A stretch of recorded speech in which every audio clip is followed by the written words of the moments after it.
Hey guys, what's up? And today I'm gonna do a year-end list of top 50 albums of 2018. Yeah, I've been waiting to do this video for an entire year now, and here we are. Yeah, there are a lot of great music that came out in 2018, and it's been a very, very tough struggle for me to pick 50 albums out of all these albums, and it's even more of a challenge for me to pick 10 albums carefully to be in the top 10. And because I need to carefully pick 10 spots for the top 10, there are some swapping actions, so, some score will not matter all that much. And some albums grew on me, while some albums aged poorly, I guess. But before we get into the list, let's get into 5 EPs that made me go, wow, it's pretty good, including that new Igloo Ghost double EP, Clear Tame and Steel Mogu. The production is amazing, it's on point, the beats are super speed and super creative. And I also want to shout out to Vince Staples with FM. I know, it's not really an EP, but I don't really treat it as a full album as well, because A, it's very short, but then you can also argue that the new Earl Sweatshirt album and all the Ye produced albums are pretty short. B, it's more of a collaboration project with Kenny Beats. C, it's a surprise drop. D, it has quite a number of interludes. I think 4 or 3. So yeah, I do consider it an EP, and the beats on this thing are super catchy, and Vince Staples' flow and his persona on this EP is pretty awesome. And I also want to shout out to Aphex Twin with Collapse EP. Aphex Twin is finally back, and this EP is more well produced than ever. And yeah, what more can I say? The samples are super tasteful, and the beats are very creative. Also want to give a shout out to HMLTD, Hate Music, Last Time Delete, a British synth, goth, pop, rock band. This EP is amazing. The first track sucks, but all the other tracks on the EP hits hard. They are such bangers with funny lyrics and awesome musicianship. And the instrumentals are awesome as well. But my favorite EP of the year may actually surprise you. It's the Spiritual Cramp EP, Police State. I don't care for their new studio album, but this EP is... It really caught my eye, and more like caught my ears, because it's such a freaky, weird, mutinous art punk EP that doesn't really have a single bad track on it, because it has 4 tracks, and, all 4 of the tracks are also really good, so there you go. Check out these EPs. And then let's get into the honorable mentions. Brockhampton with Iridescence, which is a really smart blend of rap music with pop music and industrial electronic music. Also, Young Fathers with Cocoa Sugar. Mount Eerie with Now Only. Segall with Freedom's Goblin. US Girls with In a Poem Unlimited. Yeah, I'm not putting this on my top 50 list. I mean, it's good, but I just don't quite get the appeal to it. But it's still a very sweet and smartly written and produced art pop album. Also, Sleep with The Sciences, which is basically a very grand and drunken and masterful stoner metal album. The riffs are heavy. Deafheaven with Ordinary Corrupt Human Love, which is another very heavy and loud post-rock black metal album. And even though a couple of tracks are pretty corny and forgettable, the album is still not that bad. Current 93 with The Light Is Leaving Us, which is a very weird poetry backed up by sweet, endearing instrumentals album. It's really weird, really abstract, and I highly recommend you to check it out. And also Basement with Beside Myself, a meat and potatoes, youthful, and energetic indie rock album.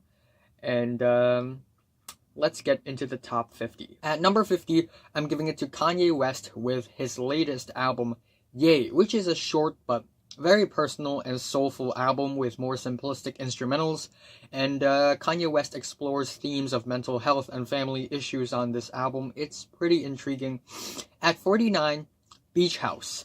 7, and Beach House is back on the horse on the album with some super mind-numbing instrumentals. Yeah, this album is truly one of the brightest and most colorful and satisfying dream pop albums of the year.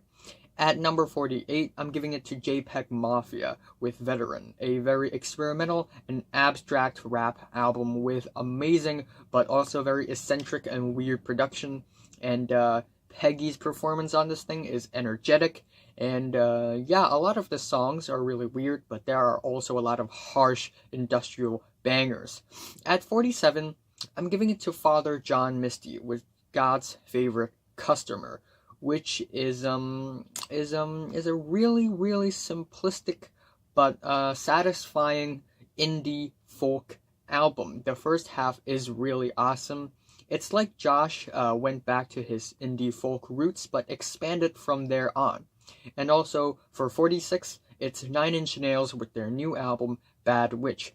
It's short, but the production is awesome, and again, the band goes back to their industrial rock roots, but expands from there on with nastier and more crazier production. At number 45, it's Clarence Clarity with Think Peace. I didn't do a full review on this album, but it's this very glitzy, glossy, overblown pop album with a lot of weird, eccentric, and quirky pop songs, especially Adam and the Evil, which is a track that I love. And at 44, it's Iceage with Beyondless, which is another very sound-rich and well-performed album. My only gripe with the album is the instrumentations. They are a little too minimalistic, but other than that, the sloppy performances are yet iconic. At 43, it's Jean Grae and Quelle Chris with Everything's Fine. And it's a very socio-political, conscious, abstract rap album. The chemistry between Jean Grae and Quelle Chris is amazing on this thing. It's on point, the beats are very interesting, and the album is eclectic with a lot of smart and witty lyrics. At 42, it's Louis Cole with Time, which is a very smart and speedy synth pop album. But the track list also has these very slow-paced and gorgeous bedroom pop songs as well. And at 41, it's SOPHIE with Oil of Every Pearl's on Insides. The production is mind-blowing and menacing, and there are also softer moments on the album, like the album opener, or some ambient drone tracks as well, which are pretty transcendent, not gonna lie. And at 39, okay, I skipped 40. At number 40, Travis Scott, Astroworld. I actually really liked the album, especially the first half. Travis Scott really came back on the horse with some super dreamy, psychedelic, well-produced trap rap songs, cloud rap songs. The track Stargazing is awesome, Sicko Mode is awesome, Stop Trying to Be God is also awesome, Kid Cudi's humming on the thing. At 39, it's Pusha-T with the very short but watertight Daytona. The beats on the thing is really well produced. The guitars on the album opener and also on the track Santeria are really awesome, and the pianos on hard piano are pretty bustly and busy and tasteful, and Pusha T's performance make him sound like every word he's saying is so important. And at 38, Janelle Monáe with Dirty Computer, which is a smart and witty and slick but also sexy and lustful pop album with a lot of diverse pop songs. At 37, I know it's not higher on the list, so don't get triggered, but I still love the album. Denzel Curry with Taboo. Yeah, the concept of the album, how the album is split into 3 is really interesting, and Denzel's performance on this thing is really energetic, really fiery, a lot of bangers on this thing as well. Black Metal Terrorist hits hard. Black Balloon is the summer song of the year, and again, it's versatile, it's fun, it's also somewhat colorful, even though the album is split into white, gray, and dark. At 36, The Voidz, Virtue.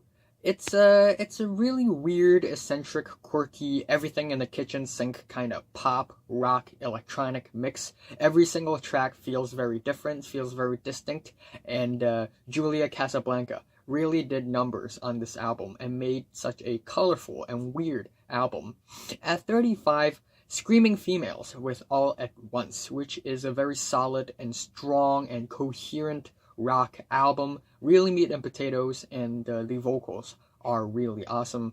At 34, Guerilla Toss with Twisted Crystal, another short but very well done synth pop album that's really weird. The instrumentals on this thing are super rich, especially for the synths and the guitars, and tracks like Jackie's Daughter and Green Apple are highlights of the album. Yeah, it's a really quirky album with such a weird, freaky personality.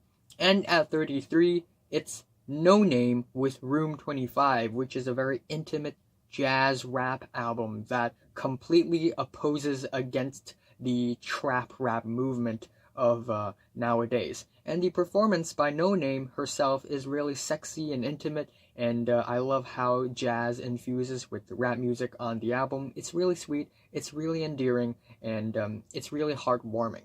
And the lyrics are really smart as well. At 32, the Australian psych garage rock band Tropical Fuckstorm with A Laughing Death in Meat Space, which is an album full of groovy, nasty, grotesque garage rock songs, which are really catchy for some reason, but also sandwiched by these slow-paced but very beautiful and drunken psych rock tracks. At 31, it's Andrew WK with You're Not Alone, which is a very forward-thinking, positive, uplifting, party rock album. It's loud, it's life-affirming. This album is the kind of album that cures depression. It's awesome. I really want to meet Andrew WK. He seems like a great guy. At 30, I'm giving it to Anna von Hauswolf with Dead Magic, which is a very epic, grand and sound rich, I don't even know the genre, sort of a mix between art pop and instrumentals, and the organs on the album is pretty grand, pretty ambitious sounding, not gonna lie. And at 29, Polyphia with New Levels, New Devils, which is a very slick and fast-paced math rock instrumental album with amazing, skillful, masterful guitar playing. And at 28, Harune Muri, which is a Japanese pop rock rapper, Haruto Siura, which is a very interesting sounding J-pop album. The mix between J-pop and J-rock and J-hop is really awesome, really natural, really smooth on this thing, and the performance by the lead vocalist Harune Muri is a very nerve-wracking and intense. I love it. And at 27, I'm giving it to Jack White with Boarding House Reach. I didn't really like the album at first, but it grew on me significantly because it's such a weird, eccentric, unorthodox rock album that defies a lot of the rock music stereotypes of the 2010s. It's really, really something else. It's really crazy as well. It really makes me go, what the fuck? Jack White is basically the Willy Wonka of rock music at this point with Third Man Records and all. Also, if I can put Tom York's Suspiria soundtrack, I would put it between Jack White and number 26. It's it's not a studio album, so I'm not gonna put it in the top 50 list, but Tom York really nailed it, and it's his debut soundtrack. It's chaotic, it's abrasive, it's weird, it's scary, I love it. And at 26, I'm giving it to Hop along with Bark Your Head Off, Dog, and it's a funny album title, not gonna lie, but the album itself is a very solid, sweet, endearing, coherent indie folk pop album that has a lot of sweet songs that you can relax your mind to. And at number 25, it's Anderson .Paak with Oxnard, which is an album that reminds us of how great West Coast hip-hop is during the 90s with very bright instrumentations, and awesome performance from Anderson .Paak. His charisma and persona on this album is truly dazzling, and what else can I say? The song Tints is really, really good. And at 24, I'm giving it to Kiro Bonito with Time and Place, which is a very cutesy alt-rock, pop, indie art pop mix. It's a pretty interesting album, and it's very different from their previous project. It's it's very cutesy as well. Sarah's, the vocalist's performance, is awesome, and the album opener, Outside, it feels like dying. It's in a very satisfying way and colorful way. It's truly something else. And at 23, it's JID with DiCaprio 2. The beats on this thing are really muddy, also gloomy, and sometimes dark, and JID's performance is what steals the show. His flow is flawless, his performance is super energetic, super passionate. JID, something really different. At 22, I'm giving it to Earl Sweatshirt with Some Rap Songs.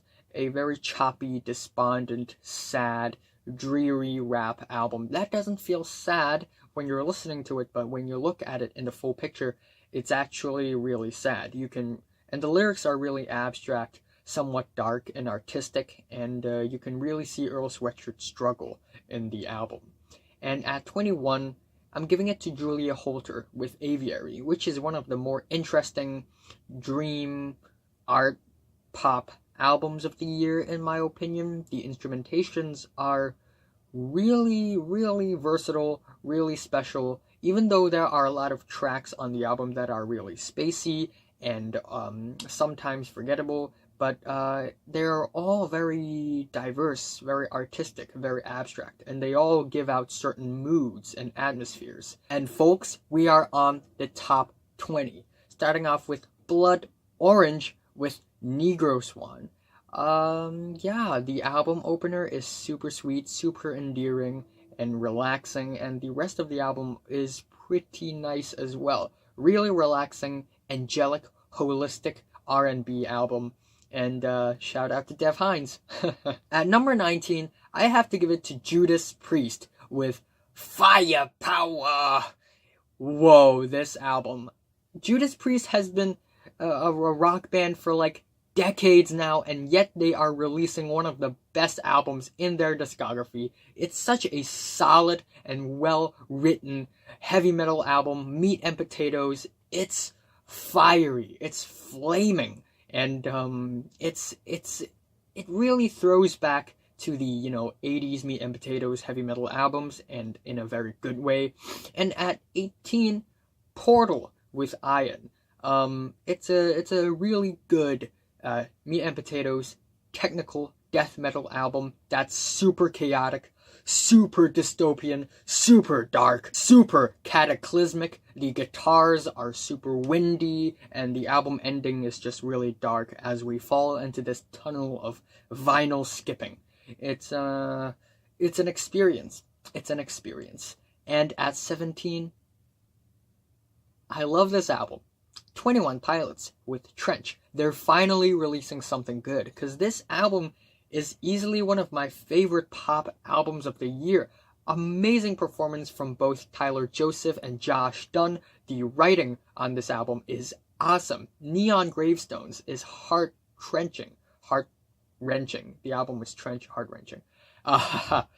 Jumpsuit hits hard. Levitate, super smooth. Morph and My Blood are awesome guitar bangers.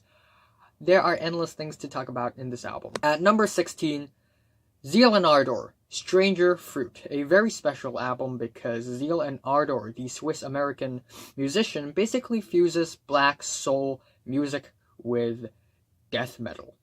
Yeah, it's really weird, but as a result, it's actually really good.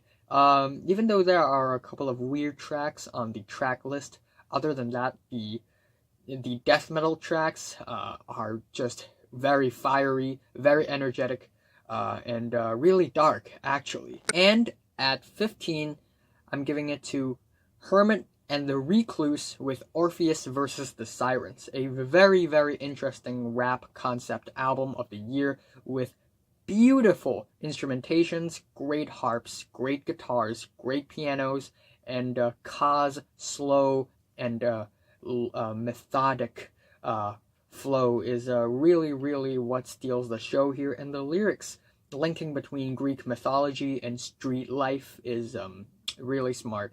And at 14, you may be surprised, but it's KanYe Washington with Heaven and Earth, a really gigantic and ambitious jazz album. It's yeah, and every track is just so moody, so big, so ambitious, and yet so colorful. The album opener is great, and there are also a lot of dreamy and beautiful and gorgeous jazz giants in this thing that is worth listening to. Street Fighter Maz is a very great cool down track as well. At number 13, I'm giving it to Sons of Kemet with Your Queen is a Reptile. Another jazz album, except it's an album that I would prefer over Heaven and Earth because it's way more accelerating, way more exciting, and the jazz musicianship is way more on point, and it's way more fun, and it's the kind of albums that would make you fall in love with jazz. And it's such a very fun and weird concept album as well. And that Harriet Tubman track slams hard. And at number 12, yeah, this album grew on me a lot. Kali Uchis with Isolation. Also one of my favorite pop albums of the year.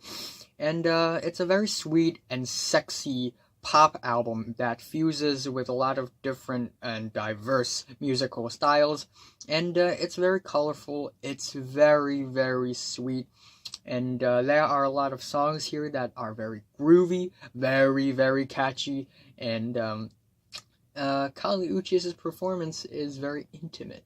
And number 11, wow, how time flies. MGMT, Little Dark Age. Amazing 80s throwback synth pop album. MGMT is back on the horse, and with a collection of tracks that are very solid, very well written, and the production is awesome. The album opener is super funny, and Little Dark Age, the title track, is really weird and quirky and fun, and all the other tracks are super catchy. There are also meaningful tracks like TSLAMP, and Time Spent Looking at My Phone, it stands for. And also tracks like Handed Over, very meaningful.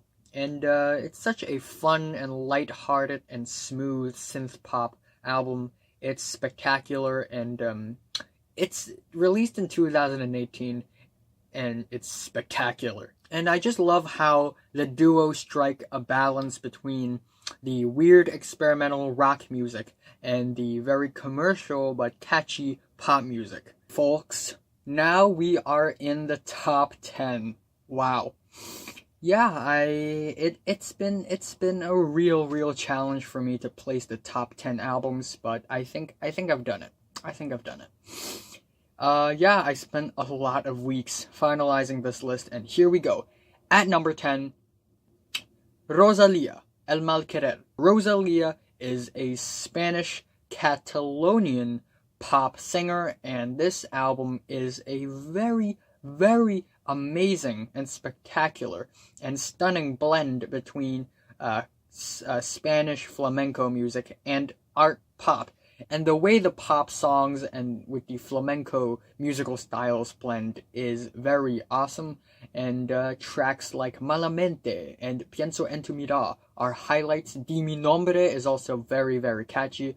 But there are also other tracks on the album that are more mystic, more strange, more spooky even, almost. And there are also more smooth and tender moments on the album that feel angelic and holistic.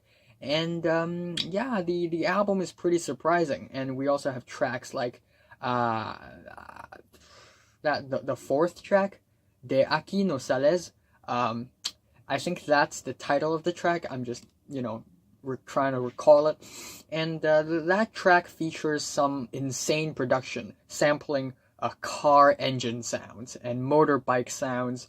And yeah, the sampling here is awesome. The instrumentals are very rich, very European flavored, and the performance, the vocals by Rosalia are beautiful. At number 9, yes, this album grew on me a lot.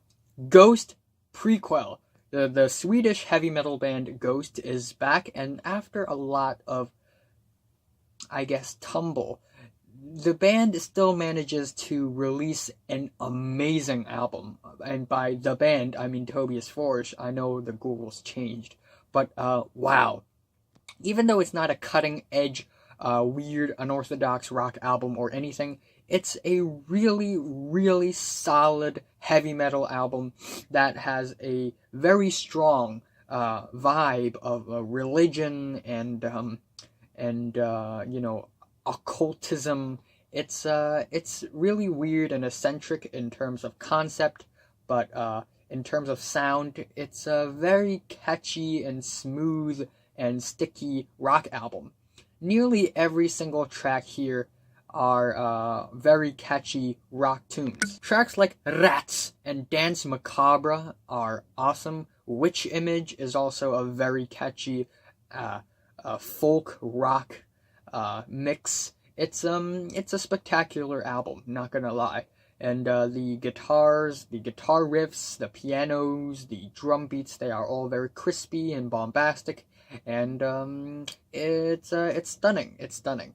And at number 8, yeah, my favorite metal album of the year, Horrendous, with Idol. It's a technical death metal album, but in a very raw and organic and gross and savagery way. It's really shocking, to be honest. The growls are actually very natural and very raw on this thing. They remind me of wolf howls, and the guitar playing on this thing has a lot of tension building and releasing. It's very adventurous. Every single track here feels very menacing, very disgusting, and it makes you headbang a lot. It's very groovy and sticky as well.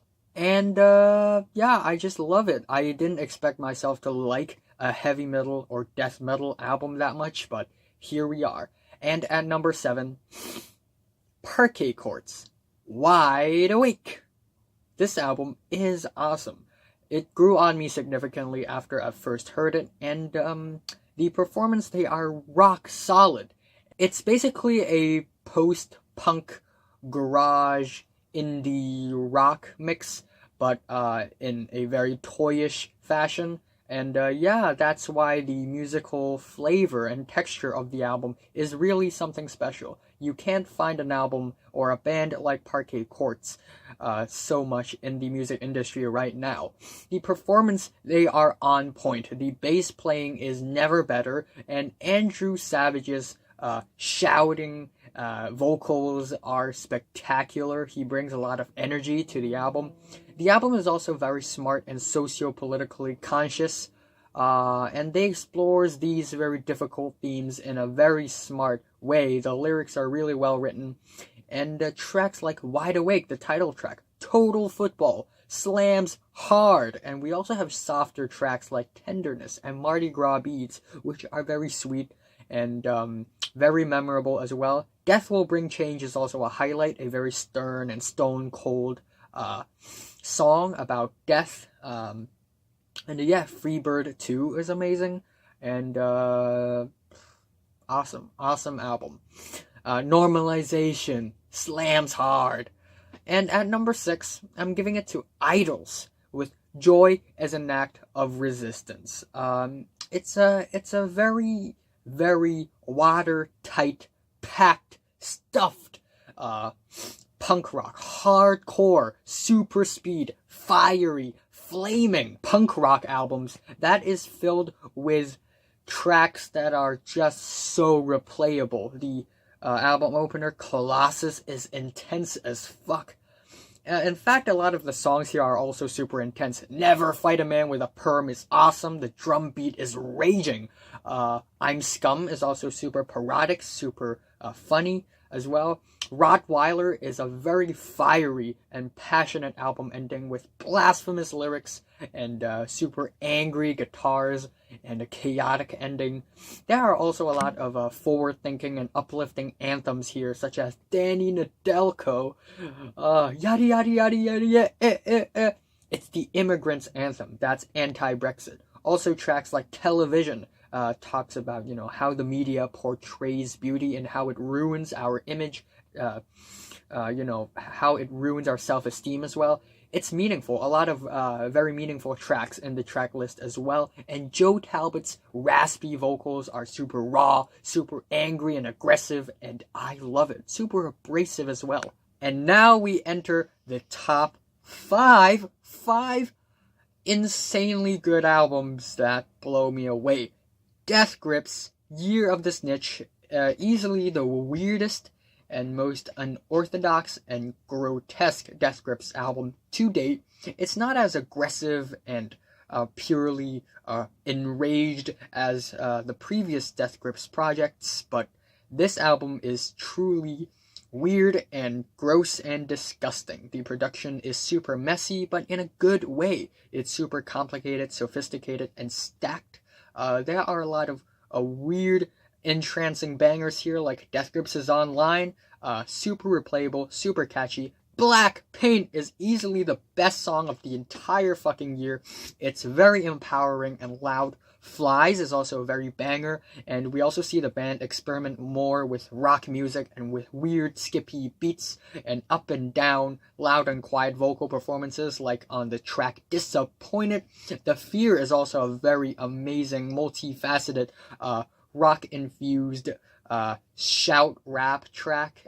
It's kind of hard to describe because it's genreless. This album, it's genreless. Also, tracks like Dilemma or Ha Ha Ha are very fun and uplifting rock tracks, and Streaky is a very fun, bouncy banger. And at number 4, Car Seat Headrest with the re-recording of Twin Fantasy, Face to Face.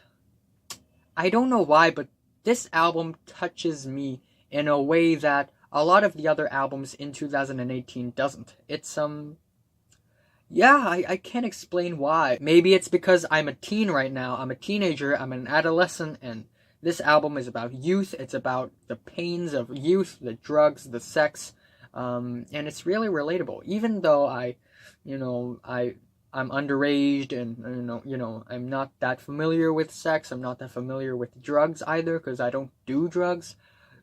But this album just touches me in a very emotional and sentimental way. It's really deep. It reaches deep into my heart. The songs on the track list are also spectacular as well. All of them are super emotional and heart-wrenching. And we also have long-winded, multifaceted indie rock epics like Beach Life and Death and Famous Prophets. Also catchy and fun tunes like Cute Things and Bodies. Also depressing and drunken tracks like High to Death, or the very meat and potatoes indie rock tune that's very sad and sorrowful, Sober to Death. Wow, and the album opener and the enders are super epic and beautiful. At number 3, I'm giving it to Against All Logic with 2002 to 2017. Which is basically the nickname for Nicolas Jarre, a Chilean-French electronic producer that's one of the best electronic producers of the decade. And this album is easily one of the best electronic albums of the decade. Every single track here instantly clicks. They are super catchy, super well produced. The samples are extremely creatively used. And the beats, they are also versatile and diverse, very colorful as well. And, what else can I say? The production is on point. It's quality, one of the best produced albums of the year. And Nicolas Jarre continues to surprise me with weird but also super catchy and super fun electronic dance tracks that just gets me on my feet. Tracks like City Fade and Some Kind of Game is super groovy. The album opener is awesome. The drops on the album are super smooth, and they are not as anticlimactic and as commercial and as overly sanitized and overly produced as most of the electronic tracks right now. They are actually really well written. And at number 2, KanYe West and Kid Cudi teams up as the duo Kids See Ghost with their self-titled album. Both Kid Cudi and KanYe West had been very controversial artists. Kid Cudi had released a lot of trash music, to be honest, and KanYe West is very controversial. But both of them had reached full artistic potential on this album. It's really colorful, it's amazing, it's vibrant, it's vivid. Every single track here sounds very vivid and colorful, and they are excellently produced, really well written. It's a short album, but every single track brings such flavor and color, and I think when someone compares this album to In Rainbows and say that this is the hip-hop version of In Rainbows, I can't really argue with that. Even though, I guess the track Free didn't really click with me all that much, all the other tracks are spectacular. The album opener is epic. Reborn is a very touching song, and Cudi Montage is also a very touching song that's very angelic in the second half, but very moody and very downtrodden in the first half. Amazing beat switches, amazing instrumental switches, amazing chord progressions on this album. Fourth Dimension hits hard. The beat is super awesome and empowering even, and Kids See Ghost, the title track, super mind-numbing, and it's like we are stuck in this weird dimension of repetitive beats. It's actually really cold-blooded and awesome. Speaking of cold-blooded, Kid Cudi steals the show on this album. Kid Cudi's performance here is very cold-blooded, really cool, calm, and collected, and I'm just so happy that Kid Cudi can be so good. And KanYe West is actually really good here. Is actually really great here, not gonna lie. And yeah, I love this album. I just love it, love it, love it. But my number one spot, I have to reserve it to fucking Daughters. You won't get what you want. What? Where do I even start? Where do I even start with this album? Wow. This fucking album. Okay, it grows on you, first of all. If you don't enjoy it the first time, listen to it over and over and over again, because every single track here blows my eardrums in every single weird way possible, in a very satisfying way as well. This album represents anxiety, it represents fear, it represents paranoia, it represents darkness in the most wild and insane way ever. This is actually the most insane fucking album I've heard in my fucking life. I just love this album. Alex S.F. Marshall's performance here is soul crushing. The drums, especially in the album opener City Song, they are bombastic. They are like horse riding, and we also have a beautiful guitar chords here and there as well, especially on the track Satan and the Weight and Guest House. What? Guest House is obliterating. It's cataclysmic. It's destructive. It's the most destructive thing I've heard all year. It's and the way the song ends up is just so apocalyptic. The world is collapsing. It's falling apart. We also have quieter moments here, like Daughter, which is a very cold and chilling post-punk track, and Less Sex with the echoey synths. They are both very nocturnal, very cold, and very, very dark, actually. And a track like The Flammable Man really lights you on fire. They are super intense, enraged, loud, scary. Tracks like Long Road, No Turns gives you anxiety because we make mistakes at any given moment and then we're done. We actually immediately die.